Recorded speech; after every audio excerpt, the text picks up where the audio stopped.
இந்த காலை நேரத்திலே கூடி வந்த தேவ பிள்ளைகள் அனைவருக்கும் உயிர்த்தெழுந்த ஆண்டவராகிய இயேசுவின் நாமத்திலே உங்களை நாங்கள் அன்போடு வரவேற்கிறோம், வாழ்த்துகிறோம்.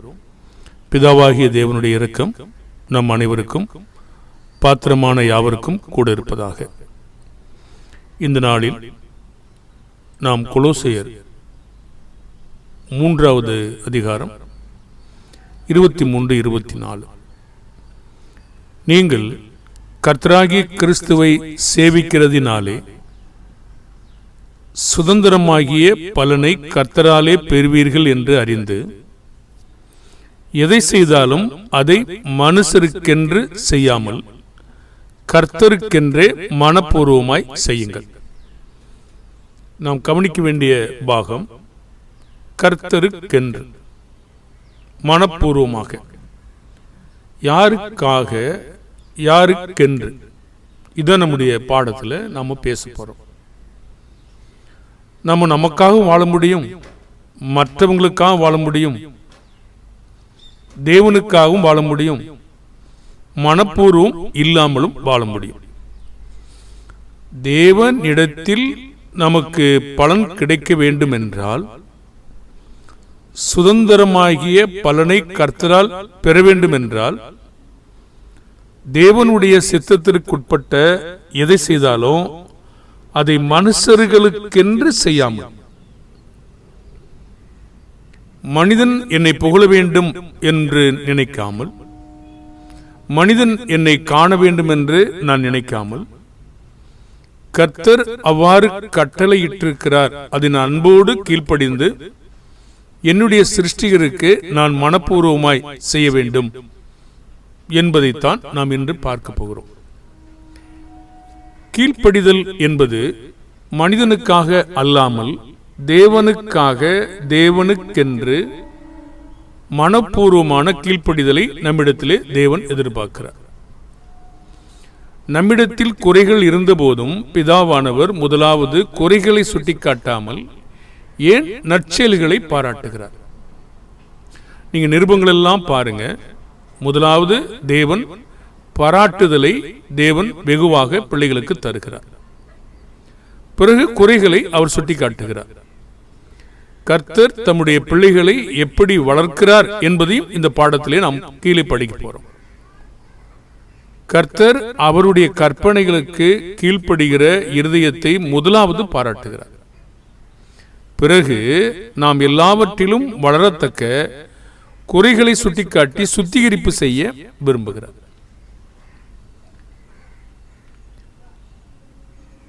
நாம் நம்முடைய வாழ்க்கையை, இந்த வாழ்க்கையில் கர்த்தருக்கு என்றைக்கு நாமோ ஒப்பு கொடுத்தோமோ அன்றைக்கு நாம் உடன்படிக்கை செய்துள்ளோம்.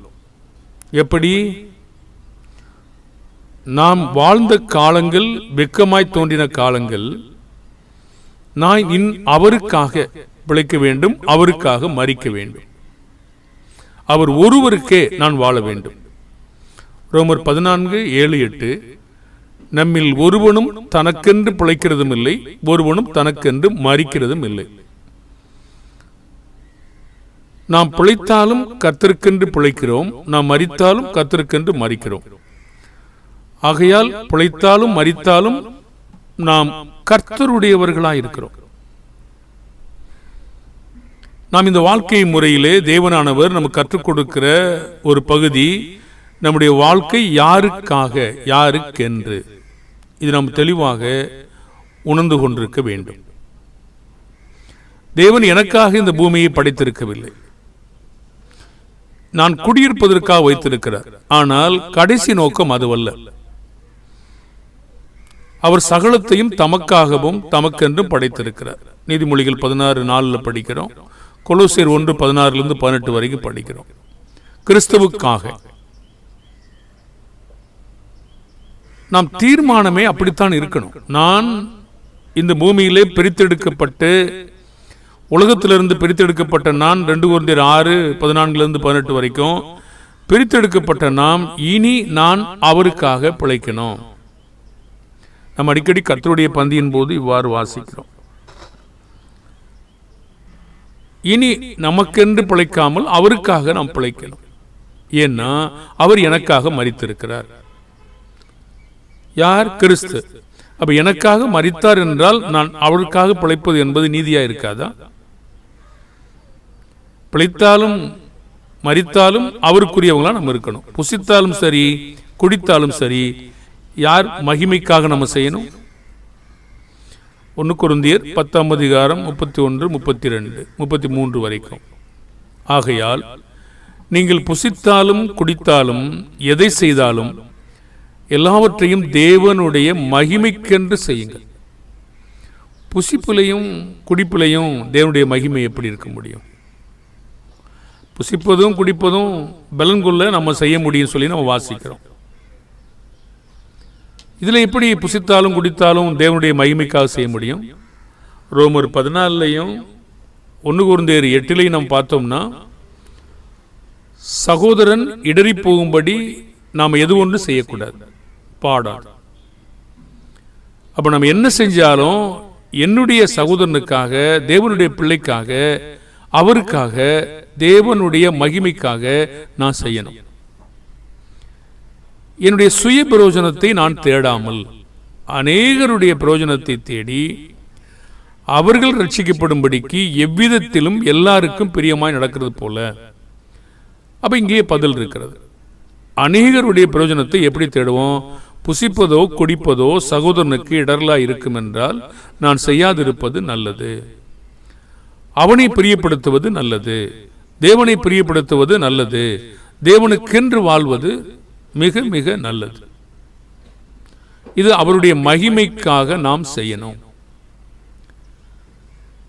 ஏன்னா நம்ம இப்படி செய்யற பொழுது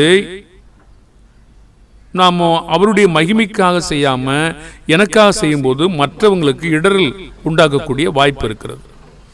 1 கொரிந்தியர் 10:13 நீங்கள் யூதருக்கும் கிரேக்கருக்கும் தேவனுடைய சபைக்கும் இடரல் அற்றவர்களாயிருங்கள்.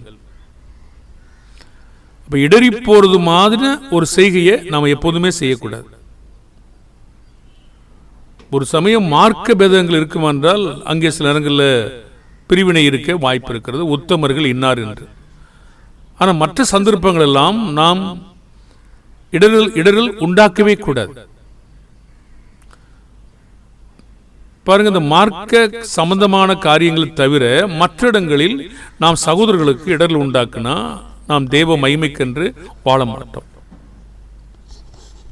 என்னுடைய சொந்த பிரயோஜனம், என்னுடைய சுயமாக நான் செய்து கொண்டால் மட்டும்தான் இந்த மாதிரி வேலைகளை செய்வேன். தேவனுடைய சபையை பாழாக்கும் இடரல் செய்யும் வேலைகளை ஒருபோதும் ஒருவனும் செய்யக்கூடாது. தேவன் தம்முடைய பிள்ளைகளுக்காக பழி வாங்குவார்.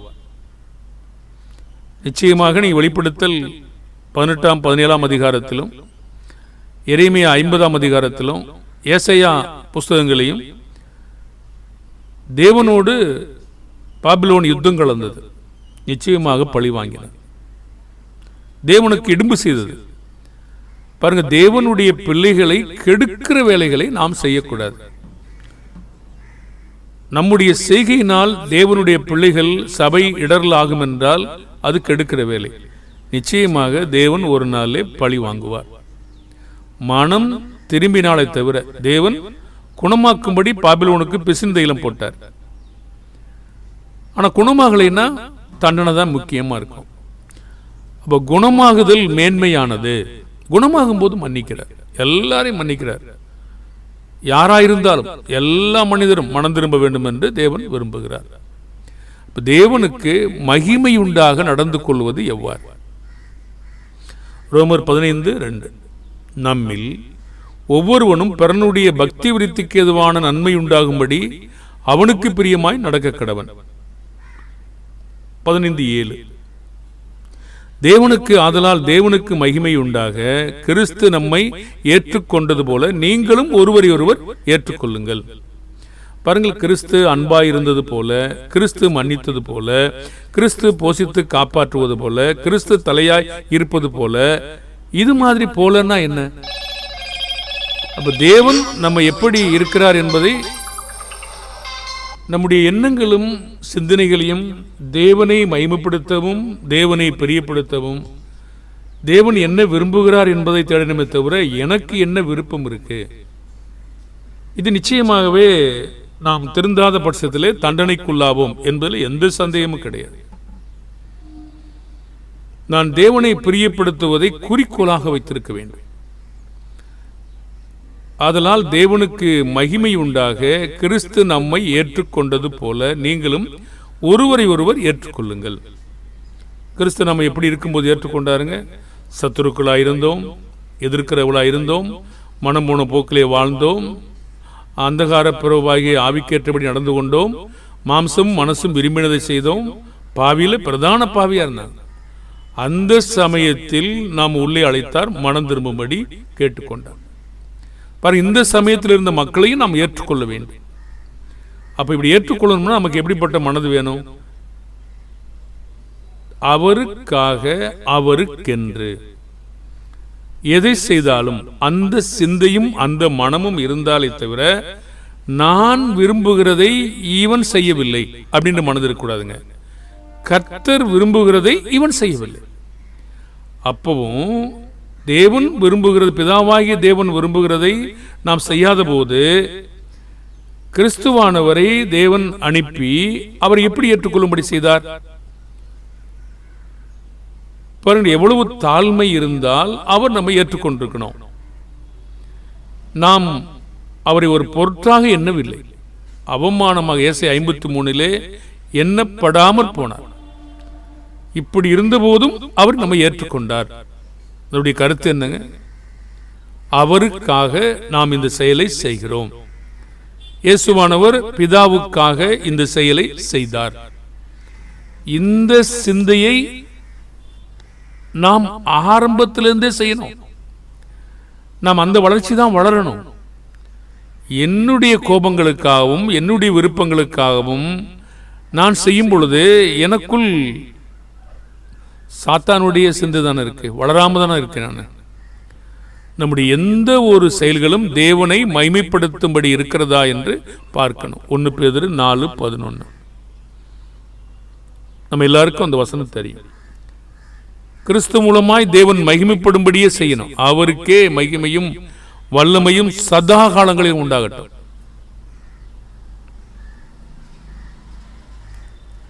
அவர் எப்படி செய்தாரோ, கிறிஸ்து எப்படி ஏற்றுக்கொண்டாரோ நம்மை, நாம் ஒருவரை அப்படி ஏற்றுக்கொள்ள வேண்டும். மனதிருக்கா? வளர்ந்திருக்கிறோமா?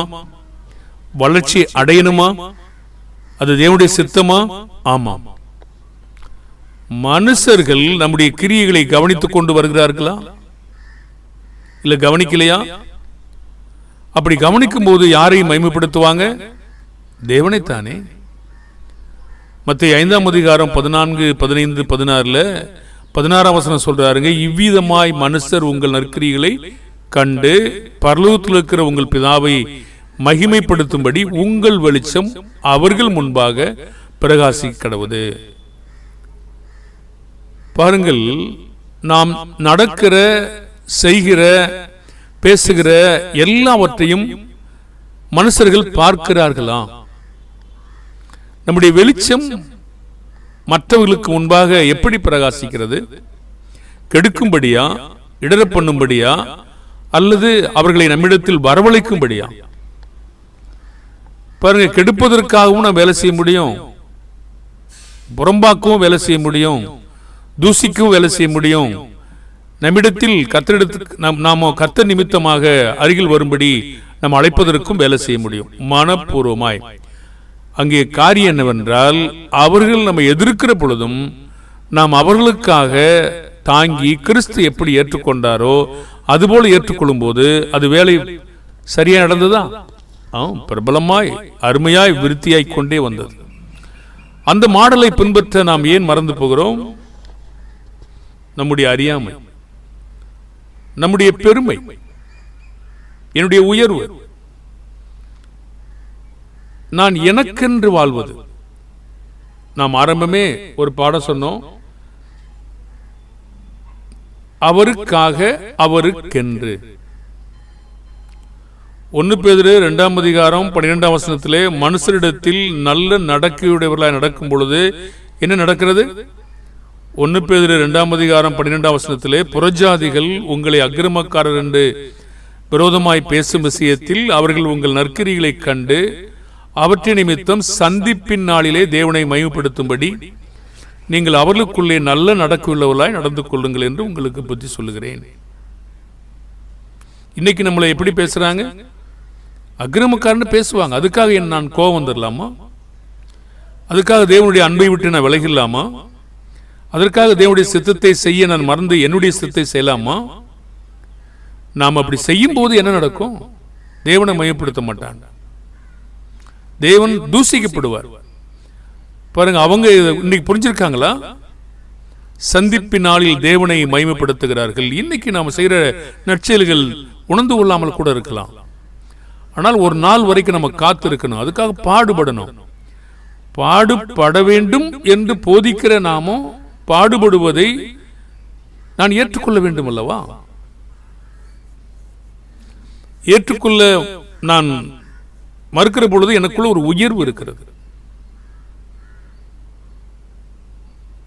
என்ன உயர்வு இருக்கும்? தகப்பன் தன்னுடைய பிள்ளைகிட்ட என்ன உயர்வு பாராட்டுவாரு? நான் பெற்றேன், நான் வளர்த்தேன், நான் ஆளாக்கினேன். தவறில்லை.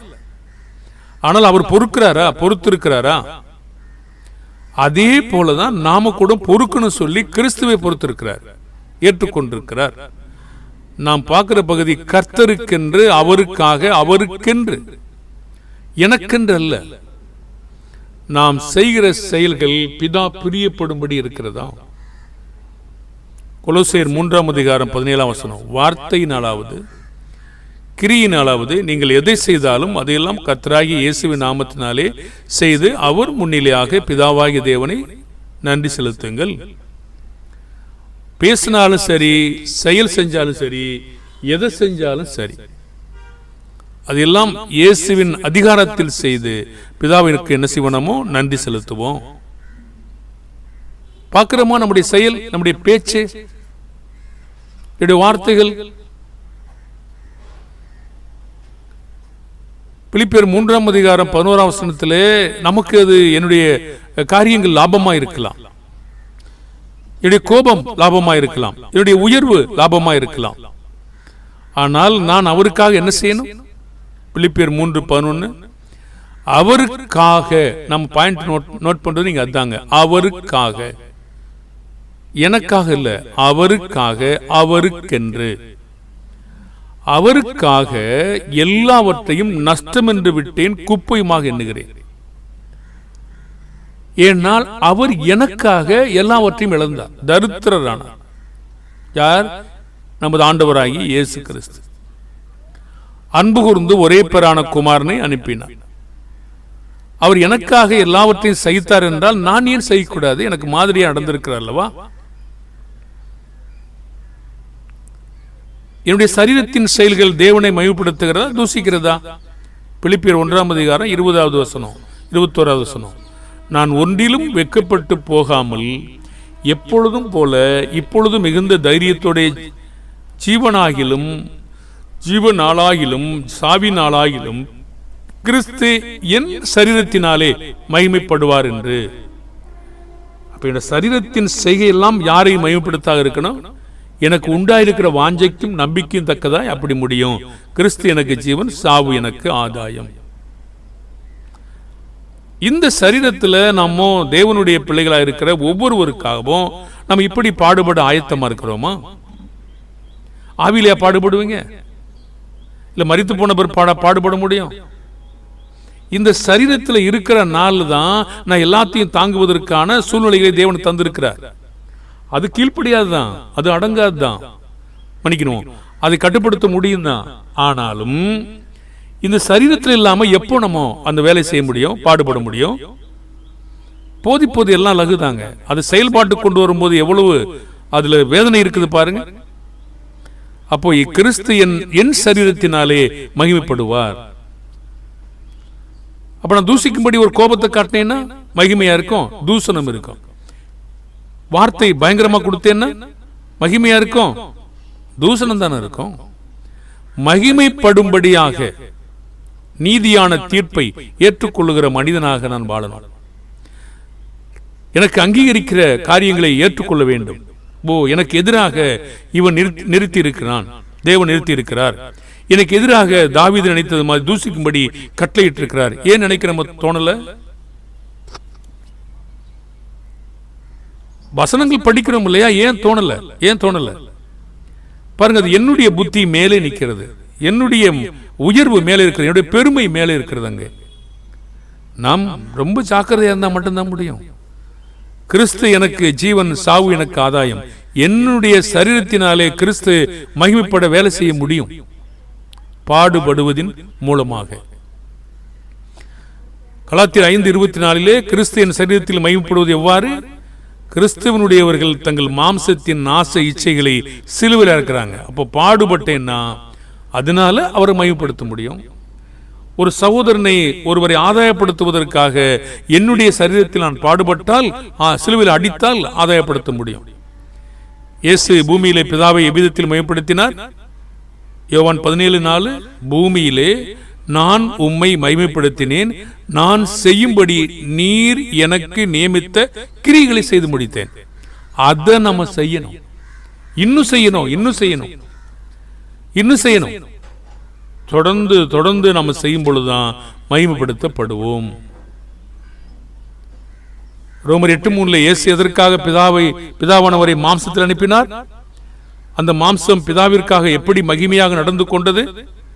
அது எப்படி எனில், மாம்சத்தினாலே பலவீனமாயிருந்த நியாயப்பிரமாணம் செய்யக்கூடாததை தேவனே செய்யும்படிக்கு தம்முடைய குமாரனை பாவ மாம்சத்தின் சாயலாகும் பாவத்தை போக்கும் பலியாகவும் அனுப்பி மாம்சத்திலே பாவத்தை ஆக்கினைக்குள்ளாக தீர்த்தார். எங்கே இருக்கும்போது மன்னிக்கணும்? மாம்சத்தில் இருக்கும்போது. எங்கே அன்பு கூறணும்? மாம்சத்தில் இருக்கும் பொழுது. எங்கே அவர்கள் காரி துப்பும்போது சகிக்கணும்? ஆவியில் இருக்கும் போதா? பரியாசம் பண்ணும்போது, நிந்திக்கும் போடும்போது அவமானம் எங்கே வருது? ஆவியில வருதா? இங்கே மாம்சத்தில் கொடுத்திருக்கார் இல்லையா? அது நம்ம எல்லாத்தையும் தாங்கும் பொழுதுதான் பழுதற்ற பலியாக, குற்றமற்ற மாசற்ற ஆட்டுக்குட்டியின் வெளியேறப்பட்ட ரத்தம். இப்ப குற்றமற்ற மாசற்ற பழுதற்ற உத்தமமான பலி எங்க இருக்கும்? சரீரத்தில் இருந்து கொண்டு ஆத்துமாவில் வாழும் பொழுது, எல்லாவற்றையும் தாங்கும் போது பழுதற்ற பலி. அப்படியானா மாம்சம் வேணான்னா ஆவியிலே அவர் அனுப்பியிருக்கணும் இல்லையே. மாம்சத்தில் தான் நாம் பாடுபட வேண்டும். அங்குதான் குற்றமற்றவர்களாக வாழணும், குற்றமற்ற ரத்தமாய் வாழணும். எத்தனை காரியங்களை பேச முடியும். கிறிஸ்து அதற்காக சாபமானார், தரித்திரமானார். கலாத்தியர் 3:13 மரத்தில் தூக்கப்பட்ட எவனும் சபிக்கப்பட்டவன் என்று எழுதிக்கிறபடி கிறிஸ்து நமக்காக, பாருங்க, நமக்காக என்றால் நம்ம அவருக்காக வாழ வேணாமா? சாபமாகி நியாயப்பிரமாணத்தின் சாபத்திற்கு நம்மை நீங்களாக்கி மீட்டுக் கொண்டார். பாவம் அறியாத இயேசு நமக்காக பாவமாக்கினது எப்படி? 2 Corinthians 5:21 நாம் அவருக்குள் தேவ நீதியாகும்படிக்கு பாவம் அறியாத அவரை நமக்காக பாவம் மாக்கினார். எங்கே பாவமாக்கினாரு? எதுல பாவம் ஆயிட்டாரு? அவர் இதயத்திலையும் மனதிலையும் பாவம் செஞ்சிட்டாரா? பாவம் அதுல போய் சுமந்துச்சா? பாவம் எப்படி ஆக்கினாரு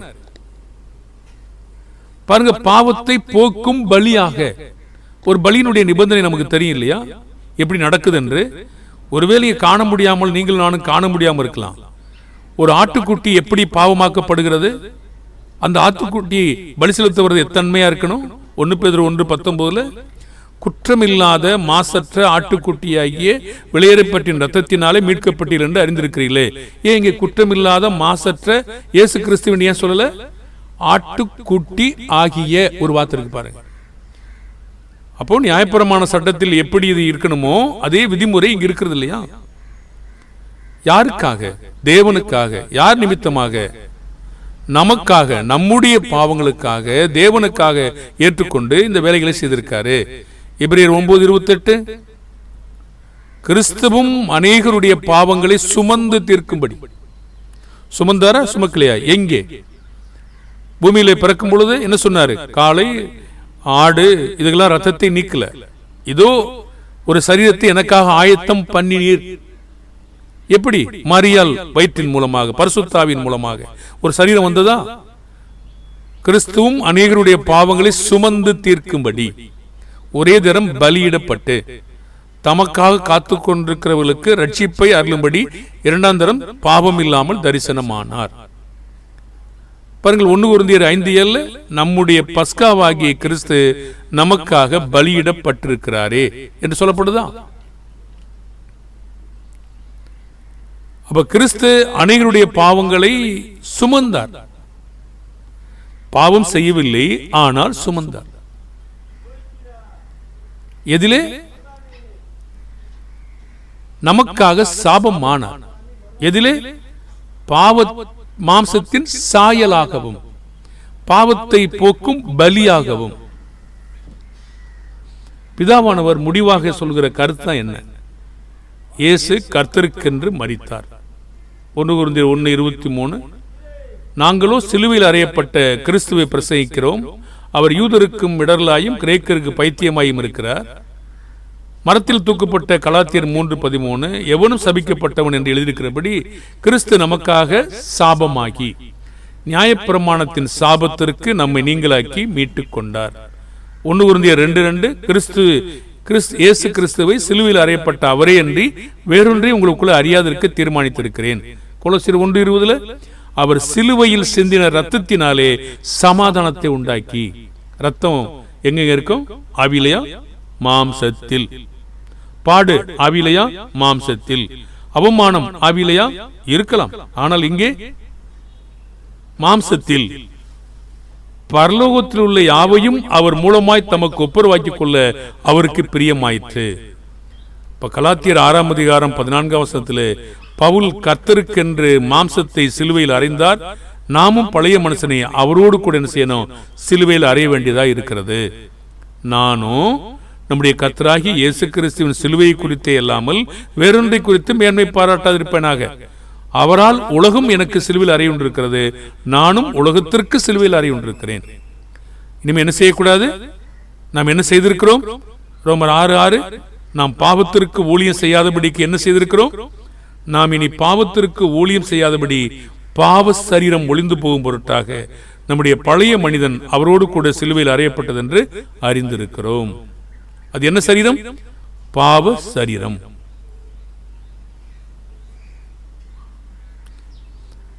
கலாத்தியர் 5:24 என்ன சொல்றாருங்க? கிறிஸ்துவனுடையவர்கள் எதை சிலுவையில் அறைந்திருக்கிறார்கள்? கிறிஸ்துவனுடையவர்கள் தங்கள் மாம்சத்தையும் அதன் ஆசை இச்சைகளையும் சிலுவையில் அறைந்திருக்கிறார்கள். அப்போ 1 பேதுரு 4:1-2 நாம் கிறிஸ்துவின் மனதை தரித்துக் கொள்வது எவ்வாறு?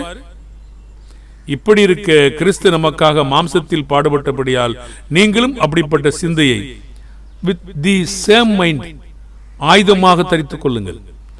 ஏனென்றால் மாம்சத்தில் பாடுபடுகிறவன் இனி மாம்சத்தில் இருக்கும் காலம் வரைக்கும் மனுஷருடைய இச்சைகளின்படி பிழைக்காமல் தேவனுடைய சித்தத்தின்படியே பிழைக்கத்தக்கதாக பாவங்களை விட்டு ஓய்ந்திருப்பான். மனுஷனுக்கென்று செய்யாமல் கர்த்தருக்கென்று மனப்பூர்வமாய் செய்வதின் மேன்மை என்ன?